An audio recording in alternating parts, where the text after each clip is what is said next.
Sometimes when you create space for yourself, when you become alone, when you're in solitude, when you're experiencing silence, problem doesn't exist. You wonder, I came here to put a list of my problems, but problems don't seem to be real. When you go back, problems surround us. So that is illusion. So we got to be very, very careful and sensitive in discriminating between illusion and reality. They keep on changing sometimes. When you are in a wakeful state of consciousness, dream becomes illusion. Oh, I had a dream. It was just a dream. It was illusion. Now I am real. So when you are experiencing dream, then this wakeful state of consciousness, wakeful state of being becomes illusion. Because you defy physical reality, then you experience the dream. So when you are in deep sleep, you deny both states of consciousness, dream state as well as wakeful state. So this keeps on changing. So we have to figure out what is exactly real, where we want to go. It's in our hands. We can go into the dimension of experiencing illusion, beautiful illusion, or we can really go to experience reality as well. So we have to decide what we want. How to decide what we want? We have to know our own unique nature. Only then we would decide. If we don't know our true nature, we wouldn't know what we want. First we should know. So we should become consciously aware of our unique nature. Not just, oh, I'm just a human being. No, not that way. No, you are different than another human being, because your genetic profile is also unique. And your nature is unique. The way you express yourself is unique.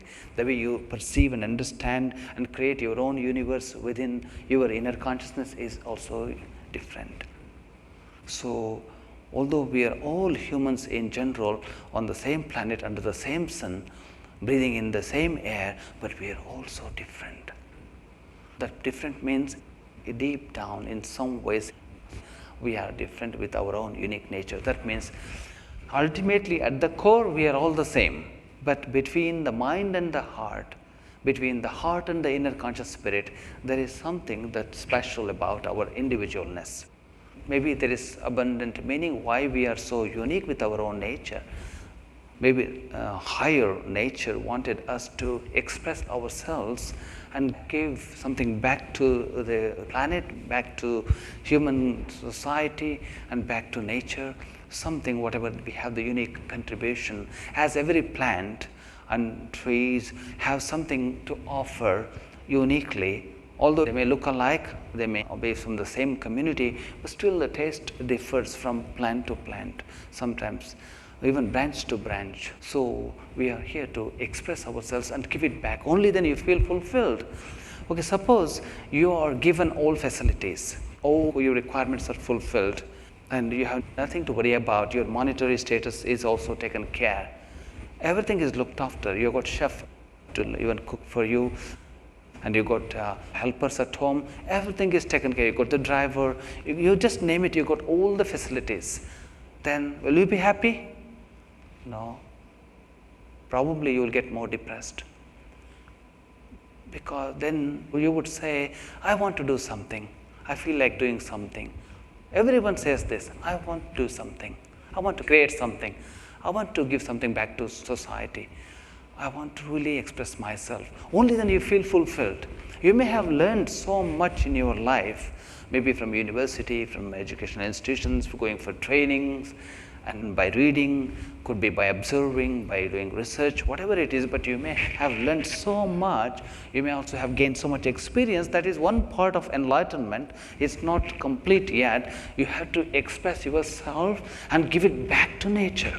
Give it back to your origin, your creation, outside of your physical body and the periphery of your consciousness. You have to give it back. That only then you feel, goodness, I created this simple design. People liked it.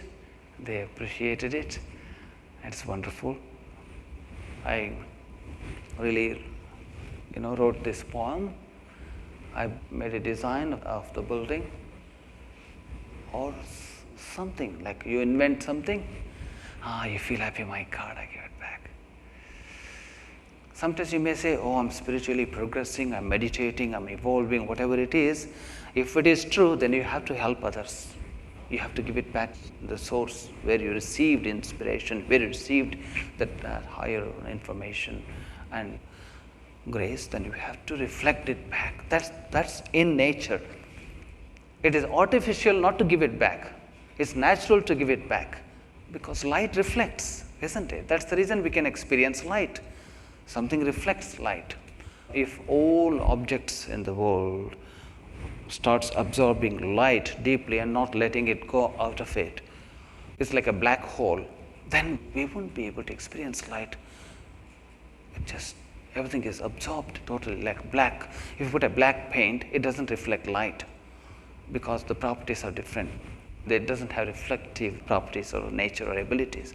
So we have to follow the rules of nature. So giving.